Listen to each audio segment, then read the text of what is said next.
Hi, welcome to the Take and Make Tips and Tricks for the 4th of July Wooden Firework Tabletop Decorations. Alright, so the materials needed for this project, at least the painting portion, are going to be your paintbrushes, a pencil, a cup of water, and of course some newspaper or other paper just to set down so that you have something to cover your surface so you don't get paint everywhere. All of the wood, the paint is included in your project, so you will have to get your own paintbrushes and a pencil.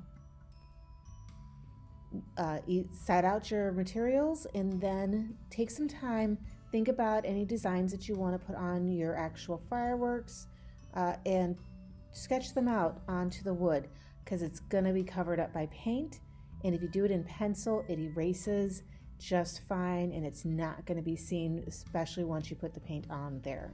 So take some time, think about it, and do some drawing. Here's some tips when you start painting. Always start with your lighter colors first. That in this case, you're going to start with your whites. I would suggest that you try painting all the white first. This is something I did not do. As you can tell by some of the pictures that you're going to see, I did not paint the white first on everything. I did some of the reds first, I did some of the blues first, and so when you look at my sample, if you come in, you can kind of see that if you do the darker colors first, it's harder to paint over the darker color with the white than it is to cover the white with a darker color. And so it's just easier to start with that lighter color. The second thing is, if you're not very good at drawing, stars can be hard, especially on a rounded surface.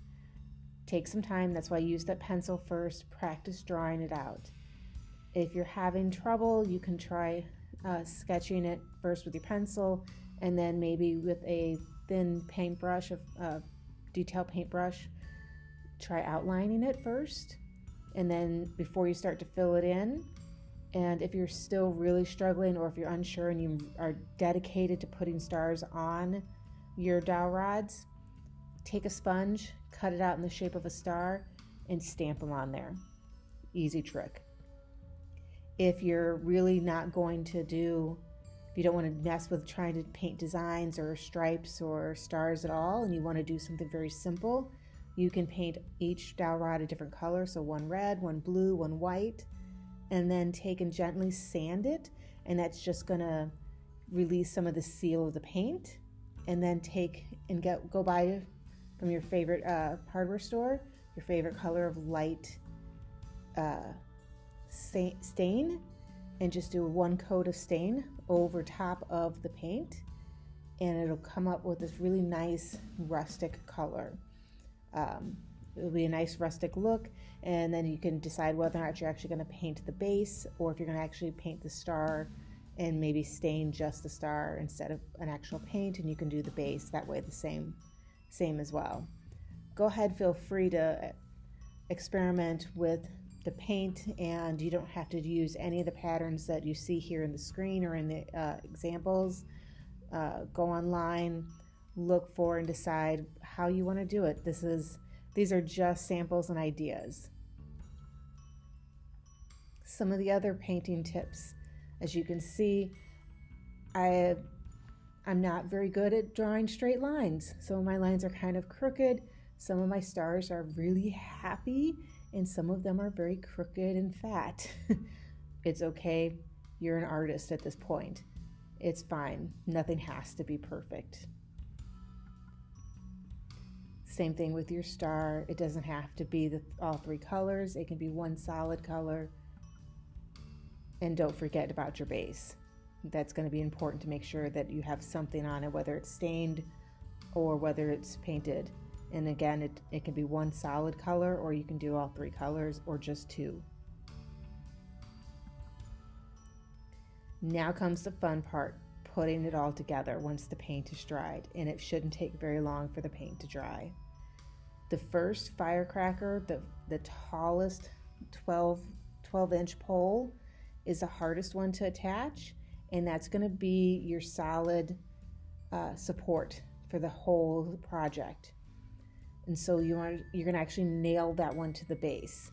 So when you start with putting that nail through the bottom of the base. You just hammer the nail straight into the bottom of the base. It'll stick out the top of the base. Don't worry about making sure that you nail it straight into the rod yet. And then you're going to flip that base over. The nail's going to be sticking out the top.